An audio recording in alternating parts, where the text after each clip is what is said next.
अस्सलाम वालेकुम, this is Moid Pirzada. इस वक्त मैं यहाँ house United states house of representatives की बिल्डिंग रेबन ऑफिस बिल्डिंग के रूम 2172 के बिल्कुल बाहर बैठा हूँ, जहाँ अब से थोड़ी देर पहले डोनाल्ड लू की हेयरिंग जो है वो ख़त्म हुई है, जो एग्जैक्टली 12:15 बजे अमेरिकन ईस्टर्न स्टैंडर्ड टाइम पे शुरू हुई थी। ये जगह खचाखच भरी हुई थी, बहुत ज़्यादा लोग थे, सारे लोग अंदर जा नहीं सके बिकॉज जितनी वहाँ पे सीटिंग कैपेसिटी थी प्रॉब्ली 60 की, उतने ही लोगों को एकोमोडेट किया गया, बाकी लोग बाहर खड़े रहे। कुछ वहाँ पे थोड़ा सा अल्टरबाजी भी हुई, लोग प्लानिंग करके आए थे जिसमें दो मेन स्ट्रीम अमेरिकन भी थे, नॉन पाकिस्तानी भी थे, एक पाकिस्तानी भी थे जो प्लान करके आए थे कि वो वोटिंग करेंगे, क्योंकि जब डोनाल्ड लू ने अपना झूठ बोलना शुरू किया तो लोगों ने उसके ऊपर प्रोटेस्ट भी किया। ये जो एक हेयरिंग थी इसका एक डिटेल एनालिसिस तो मैं बाद में लेके आऊँगा, पॉइंट्स बना के, बहुत सी मेरे पास फोटोज भी होगी जो मैं इस हेयरिंग के अंदर से आपको दिखाऊंगा। लेकिन इसकी अब तक की जो प्रिलिमिनरी ऑब्जर्वेशंस हैं और जो मेरा एक क्विक एनालिसिस इसके ऊपर है वो मैं आपसे शेयर करना चाहता हूँ। पहली बात तो है, मैं समझता हूँ कि पाकिस्तानी अमेरिकन कम्युनिटी जो है has arrived in the sense कि पाकिस्तानी अमेरिकन कम्युनिटी पहली दफ़ा और इससे पहले जो पाकिस्तान की एम्बेसी की खातर या पाकिस्तान में जो भी हुकूमत होती है उसकी खुशनुदी हासिल करने के लिए जो पाकिस्तानी अमेरिकन कम्युनिटी जाली कॉजेज़ के अंदर यहाँ पर ये स्पेयर पार्ट चाहिए, वो सेंक्शन न लग जाए, उन सब चीज़ों में उनका हमेशा कभी भी पाकिस्तान से ताल्लुक़ नहीं था। वो बुनियादी तौर पर पाकिस्तान की जो रूलिंग एलीट हैं उसकी मिसलीड्स या उनके इंटरेस्ट को प्रोटेक्ट करने के लिए पाकिस्तानी कम्युनिटी अपना खर्चा करके इस्तेमाल होती रही है। तो आप ये कह सकते हैं कि पाकिस्तानी कम्युनिटी जो है वो ग्राउंड ज़ीरो से अपने सफ़र का अमेरिका के अंदर आगाज़ कर रही है। पाकिस्तानी अमेरिकन कम्युनिटी पैदा हो रही है और आज के दिन में इस रूम 2172 में के अंदर पाकिस्तानी अमेरिकन कम्युनिटी पैदा हुई है। ये पहली हेयरिंग है अमेरिकन कांग्रेस के अंदर, अमेरिकन हाउस ऑफ रिप्रेजेंटेटिव के अंदर जो पाकिस्तानी अमेरिकन कम्युनिटी ने करवाई है, जिसका ताल्लुक किसी हुकूमत, किसी इस्टेब्लिशमेंट, किसी एम्बेसी के इंटरेस्ट से नहीं है। इनफैक्ट ये है कि आपको क्लियरली आप देख सकते हैं कि इस वक्त की बाइडन एडमिनिस्ट्रेशन, पाकिस्तान की एम्बेसी यानी स्टेट डिपार्टमेंट, पाकिस्तान की एम्बेसी, पाकिस्तान की इस्टेब्लिशमेंट, पाकिस्तान की हुकूमत सब एक तरफ हैं और पाकिस्तानी अमेरिकन कम्युनिटी जो है वो दूसरी तरफ खड़ी है। इस लिहाज से ये एक बड़ा हिस्टोरिक दिन था और बड़ा इंपॉर्टेंट दिन था। अब जो हेयरिंग हुई है उसमें सिर्फ 2 कांग्रेसमैन, ढाई आप कर सकते हैं, 2 कांग्रेसमैन ऐसे थे जिन्होंने, क्योंकि हेयरिंग तो थी पाकिस्तान में फरवरी 2024 के इलेक्शन के हवाले से, तो ज़ाहिर है कि सवालात या उस हवाले से हो सकते थे और डोनाल्ड लू के एक की विटनेस थे, तो यहाँ पे सवालात साइफर के हवाले से हो सकते थे कि डोनाल्ड लू का उसमें क्या रोल है, या इस हवाले से कि जो फरवरी 2024 में पाकिस्तान का इलेक्शन हुआ है उसमें जो इरेगुलरिटीज़ हैं वो किस नेचर की हैं। उसमें स्टेट डिपार्टमेंट ने कहा था कि इनको इन्वेस्टिगेट किया जाए, पाकिस्तान की गवर्नमेंट ने उसमें इन्वेस्टिगेट क्या किया है, क्या वो इन्वेस्टिगेशन ठीक हो रही है, वो इन्वेस्टिगेशन का मैकेनिज्म कैसा है, उस पर स्टेट डिपार्टमेंट की, अमेरिकन हुकूमत की क्या पोजीशन है। तो ये बेसिकली एक मैंडेट बनता था, क्योंकि ज़ाहिर है कि जैसे कि टाइटल था इस हेयरिंग का, जिसका ताल्लुक पाकिस्तान की डेमोक्रेसी से था। लेकिन हमने देखा ये यहाँ पर कि यहाँ पर तकरीबन 10-15 कांग्रेसमैन ने इस डिस्कशन में उन्होंने पार्टिसिपेट किया, लेकिन उनमें से सिर्फ 2 कांग्रेसमैन ऐसे थे जिन्होंने 100% बिल्कुल ऑब्जेक्टिव प्रोफेशनल क्वेश्चन पूछे। दोनों का ताल्लुक टेक्सास से था। एक आपकी जानी पहचानी शख्सियत Brett Kasar from the city of Austin, Pakistani, उन्होंने बिल्कुल सही क्वेश्चन पूछे, इलेक्शन के हवाले से उन्होंने क्वेश्चन पूछे और उन्होंने डोनाल्ड लू को रोने वाले हालात कर दिए। डोनाल्ड लू को उन्होंने बांध के रख दिया और डोनाल्ड लू को उनकी ऑब्जर्वेशन से जो है उनको एग्री करना पड़ा कि उनकी ऑब्जर्वेशन जो है पाकिस्तान के इलेक्शन की रिगिंग के हवाले से बिल्कुल दुरुस्त है। और डोनाल्ड लू ने कहा कि इलेक्शन कमीशन ऑफ पाकिस्तान देख रहा है और इलेक्शन कमीशन ऑफ पाकिस्तान अगर कॉन्स्टिट्यूंसीज में देखता है कि रेगुलरिटीज़ हैं तो उसका सिर्फ आप एक हल रह जाता है कि वहाँ पर नए सिरे से इलेक्शन हो। एक्चुअली डोनाल्ड लू ने डंडी मारी, क्योंकि इलेक्शंस के रिजल्ट जो हैं फॉर्म 45 के वो मौजूद हैं और all what you have to do इसके आपको फॉर्म 45 जो हैं, जो ओरिजिनल फॉर्म 45 हैं, जो 8 फरवरी को शाम से पहले रात के 9-10 बजे से पहले इशू हो चुके थे, जो ना सिर्फ PTI के पास हैं बल्कि जमात इस्लामी के पास भी हैं, इंडिपेंडेंट कैंडिडेट्स के पास भी हैं। तो उन फॉर्म 45 जो हैं आपको उनको टेबुलेट करने की, उनको काउंट करने की ज़रूरत है। लेकिन ब्रेट कसार के अलावा जो दूसरे कांग्रेसमैन थे वो फ्लूगर थे और फ्लूगर का ताल्लुक भी टेक्सास से है। टेक्सास की डिस्ट्रिक्ट यानी ब्रेट कसार का ताल्लुक 35th कांग्रेसनल डिस्ट्रिक्ट से है और उनका ताल्लुक 11th कांग्रेसनल डिस्ट्रिक्ट से था, टेक्सास से फ्लूगर। और फ्लूगर जो है उन्होंने भी बहुत सही क्वेश्चन पूछे, उन्होंने ट्रांसनेशनल रिप्रेशन के हवाले से क्वेश्चन पूछे, उन्होंने डोनाल्ड लू से पूछा कि भाई आपको पाकिस्तान का जो सिस्टम है क्या वो आपको लगता है कि ये कोई इन्वेस्टिगेशन कर सकता है। अच्छा, अब इसमें जो इंपॉर्टेंट चीज़ है, बिकॉज इनके जो क्वेश्चन हैं वो तो मैं क्लिप्स के साथ आपको दिखाऊंगा, एक अगला जो फॉलोअप में यहाँ से जब निकलूँगा अपने घर पहुँचूँगा तो मैं जो वीडियो करूँगा उसमें मैं आपको चीज़ें दिखाऊँगा। मैं यहाँ पे एक बहुत इंटरेस्टिंग मैंने चीज़ देखी। पहली तो बात है कि हम बड़े मुतासर रहे आज तक कि अमेरिकन कांग्रेसमैन जो हैं उनके रिसर्चर भी बहुत ज़्यादा होते हैं, इंटेलिजेंट हैं, पढ़े लिखे हैं। कोई हार्वर्ड से आया, किसने कोलंबिया से पढ़ा है, किसने क्या पढ़ा है, कोई खास स्टैंडर्ड नहीं था। अपार्ट फ्रॉम द फैक्ट कि हमें पता चला पहले ही कांग्रेशनल रेट से कि वाइट हाउस ने स्पेशल रिक्वेस्ट की हुई थी डेमोक्रेटिक कांग्रेसमैन से थी कि डोनाल्ड ट्रम्प को ज़्यादा रगड़ना नहीं है, उसको एक सॉफ्ट कॉपी देना है। तो हमने ये देखा कि बहुत से कांग्रेसमैन जो हैं उन्होंने टोटली मिसलीडिंग इररेलेवेंट क्वेश्चन पूछे। यानी क्वेश्चन ये पूछने शुरू कर दिए कि अफगानिस्तान पाकिस्तान के दरमियान में टेररिज्म का क्या होगा, हालांकि बात इलेक्शन पे होनी थी, या ये कि ईरान पाकिस्तान जो गैस पाइपलाइन है वो कहीं बन जाएगी तो अमेरिका के इंटरेस्ट को नुकसान हो जाएगा, चीन और पाकिस्तान के दरमियान में क्या हो रहा है, सीपेक का किसी ने सवाल पूछ लिया, औरतों के हकूक़ का किसी ने सवाल पूछ लिया, फोर्स मैरिजेस जो हैं कन्वर्जन हो रही हैं सिंध के अंदर, उसका किसी ने सवाल पूछ लिया। तो जानबूझ के जो टाइम स्पेस थी इस हेयरिंग की 2 घंटे की, उसको जानबूझ के ज़ाया किया गया। तो जैसे मैंने आपको कहा कि हमें कांग्रेशनल एड से ही पता चला था तो वाइट हाउस की तरफ से सिग्नल है कि डेमोक्रेट्स जो हैं उन्होंने डोनाल्ड ट्रम्प को बिल्कुल रगड़ना नहीं है, उसको सॉफ्ट कॉर्नर देना। Having said this, apart from the fact कि इसमें करप्शन का एंगल था, कोई ख़ास लेवल भी इंटेलेक्चुअल नहीं था कांग्रेसमैन का। और मुझे बड़ी खुशी हुई ये देख के कि अक्सर कांग्रेसमैन जो हैं वो हमारे से भी ज़्यादा माठे हैं। बल्कि मैं इस नतीजे में पहुंचा कि हमारे यहाँ भी ठीक है बहुत डंडी होती है, लेकिन हमारे भी जब डिबेट होती है पार्लियामेंट में तो जो परसेंटेज यहाँ पे थी इससे निस्बतन बेहतर ही परसेंटेज जो है डिबेट की क्वालिटी, अगर उनको पाकिस्तान की इस्टेब्लिशमेंट डिबेट की क्वालिटी करने दे और डिबेट बाहर से मैनेज ना हो रही हो तो पाकिस्तान की सेनेट के अंदर और पाकिस्तान की नेशनल असेंबली में भी जो अच्छे लोग हैं वो अच्छी डिबेट वहाँ पे कर सकते हैं, अगर वहाँ पर बाहर से उनके ऊपर दबाव ना हो और थोड़ा सा डिसिप्लिन हो। तो यहाँ पे कोई खास ऐसा ज़मीन आसमान के गुलाबे नहीं थे, अपार्ट फ्रॉम द फैक्ट कि ये जानबूझ के टाइम ज़ाया कर रहे थे, कोई लेवल नहीं था, कोई अंडरस्टैंडिंग नहीं थी, ग्रिप नहीं थी, सोच रहे थे क्या पूछें, किस तरह से टाइम ज़ाया करें, किस तरह से फजूल सवाल पूछें। तो ये ओवरऑल इनकी जो 10-11 लोगों ने जो बात की उसमें से 2 या 2.5 को छोड़ के, अब 2.5 में क्यों कह रहा हूँ कि apart from Greg Kasar of the 35th congressional district जो ऑस्टिन से हैं, टेक्सास से हैं, और फ्लूगर जो 11th डिस्ट्रिक्ट टेक्सास से हैं, उसके अलावा जो ब्रेट शर्मन हैं कैलिफोर्निया से, उन्होंने कम से कम 1-2 अच्छे सवाल पूछे। तो और बात है कि बहुत निपट तरह क्वेश्चन उनके नहीं थे, लेकिन ब्रेट शर्मन ने ये क्वेश्चन जरूर रेज किया। उन्होंने कहा कि अमेरिकन जो एम्बेसडर है उसको जाकर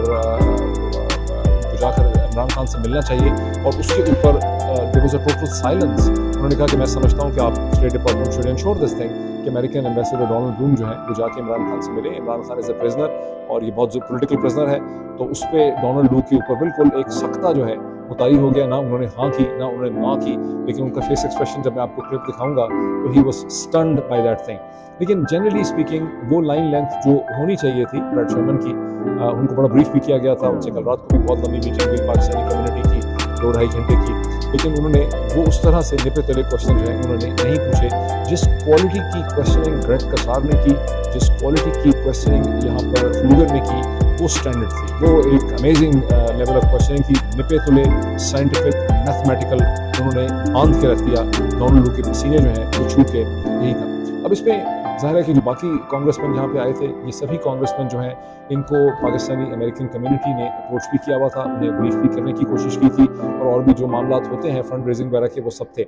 सो पाकिस्तानी अमेरिकन कम्युनिटी जो है, जो जहाँ कहीं भी है, वो मेन में हो, वो ओहायो में हो, वो बॉस्टन में हो, वो न्यूयॉर्क में हो, जहाँ कहीं हो, उसके लिए बहुत बड़ा लम्हा फिक्रिया है कि क्या वजह है कि टेक्सास से जो ग्रेग कसार और फ्लूगर है उन्होंने जिस तरह से क्वेश्चंस पूछे कि बाकी क्वेश्चंस नहीं पूछ सकते थे, बाकियों ने बावजूद अपने रिलेशनशिप के पाकिस्तानी कम्युनिटी के साथ डंडी क्यों मारी।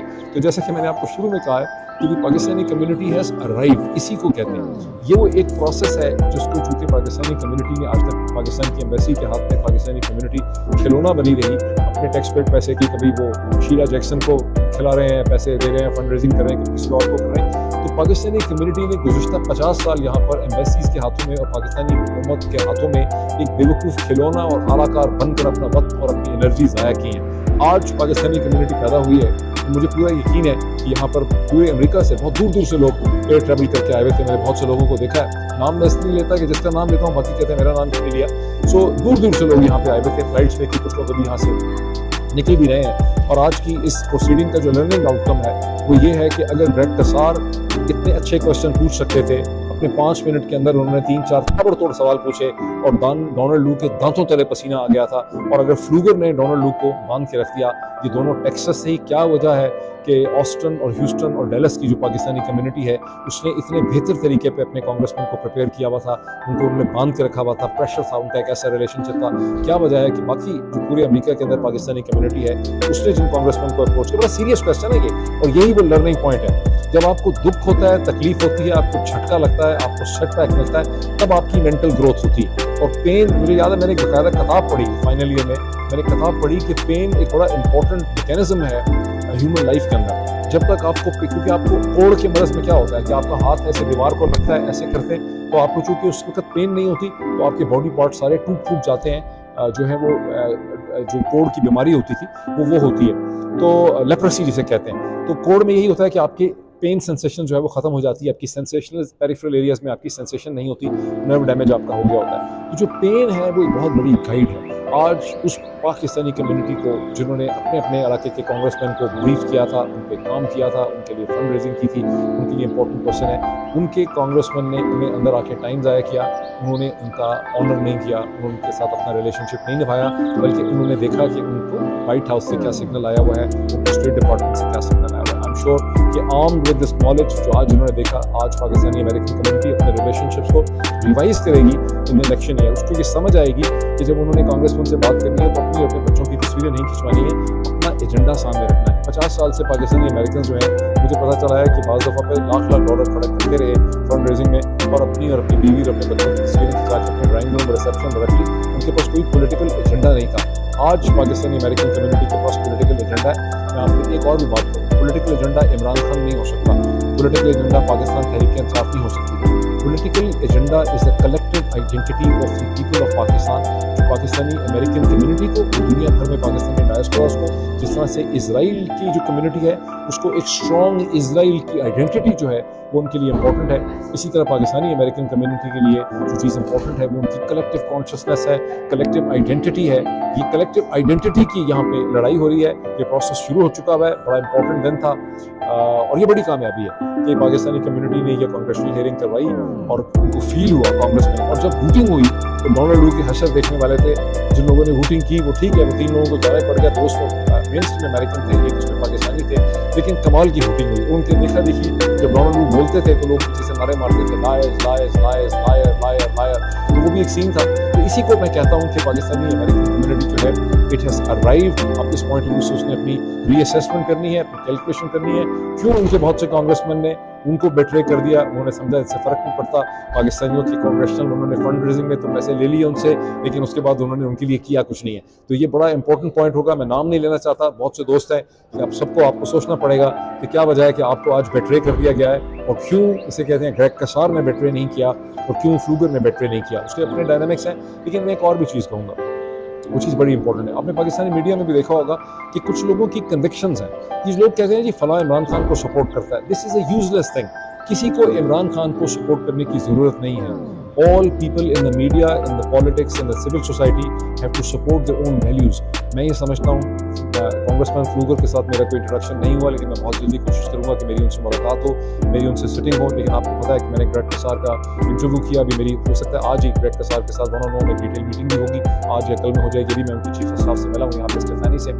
Greg Casar is a man of great character, ठीक है। इसी तरह आप पाकिस्तानी मीडिया में अगर आप देखें, और ग्रेग कसार ने जो यहाँ पर क्वेश्चंस पूछे हैं, जो उसने कमिटमेंट की थी अपने कॉन्स्टिट्यूएंट्स के साथ, और उनके कॉन्स्टिट्यूएंट में जनाब तारिक मजीद साहब जो हैं ऑस्टिन के, चूँकि वो उनके दोस्त हैं, उन्होंने उनको बहुत ज़्यादा एक रिलेशनशिप है, तारिक मजीद ने उनको ब्रीफ किया हुआ था, उन्होंने उनको, आपको पता है कि ग्रेग कसार ने पिछले पूरे 1-1.5 साल से पाकिस्तानी डेमोक्रेसी के लिए और कम्युनिटी के लिए आवाज़ उठाई। देखिए मैंने महसूस क्या किया, मैंने महसूस किया कि Greg Casar is a man of character, ठीक। Greg Casar is a man of conviction. इसी तरह आप पाकिस्तानी सिविल सोसाइटी को देख लें, पाकिस्तानी मीडिया को देख लें, चंद लोग ऐसे हैं जिनकी अपनी कन्विक्शंस हैं। लोग उनको खामखा कि इमरान खान का सपोर्ट हो तो पीटीआई का support, no, it is not about Imran Khan, it is not about PTI, it is about people's real character. पिछले 2 साल में हमने लोगों का कैरेक्टर देखा है। आपने देखा है कि वो लोग जो, जब आप किसी वैल्यूज़ की बात करते हैं, अगर एक आदमी कहता है कि मैं मिलिट्री इस्टेब्लिशमेंट, जैसे प्रोफेसर डॉक्टर हुदबा हैं, he is a man of character, उनकी एक पोजीशन है कि पाकिस्तानी इस्टेब्लिशमेंट जो है उसका रोल गलत है। पाकिस्तानी पॉलिटिक्स में सिविलियन सुप्रीमेसी होनी चाहिए, एसेंडेंसी होनी चाहिए। पाकिस्तान की मूवमेंट के हवाले से उनकी बड़ी ऑब्जेक्शन और क्रिटिसिज्म है। बहुत लोग और हम सब उनको क्रिटिसाइज करते रहे, but doctor professor Hoodbhoy, Pervez Hoodbhoy is a man of character. इसी तरह अगर आप इलेक्शन के ऑब्जर्वर्स में देखें, Sarwar Bari is a man of character. अगर आप पाकिस्तान की लीगल कम्युनिटी में देखें तो Aitzaz Ahsan is a man of character. अगर आप PMLN की पॉलिटिक्स में देखें तो मैं समझता हूँ कि Shahid Khaqan Abbasi is a man of character. आप लोग समझ नहीं रहे, कैरेक्टर को आइडेंटिफाई नहीं कर पा रहे, छोटी मोटी चीज़ों में आप फंस जाते हैं। Greg Kasar is a man of character, like many people, like Habib Akram in Pakistani media is a man of character. So there are many people who are men of character. Shahid Arshad Sharif was a man of character, was a man of great character. उसने अपनी values के ऊपर he has fallen and accepted death rather than dishonoring himself. तो ये चीज़ actually matter करती है। यही चीज़ American जब आप आगे बढ़ेंगे अपने कांग्रेसमैन और सेनेटर से रिलेशनशिप बिल्डअप करेंगे तो आपको देखना पड़ेगा कि आदमियों का कैरेक्टर क्या है, उनकी एथिकल वैल्यू, उनकी एथिकल स्टैंडिंग क्या है। सिर्फ फंड रेजिंग करके अगर आप लोगों से उनकी पोजीशन लेंगे और आपको ख्याल है कि सिर्फ फंड रेजिंग की बेसिस पे आपको सपोर्ट करेंगे तो अभी फिर आप पैदा नहीं हुए, आप गलत समझ रहे हैं। आपको आइडेंटिफाई करना पड़ेगा कि अमेरिकन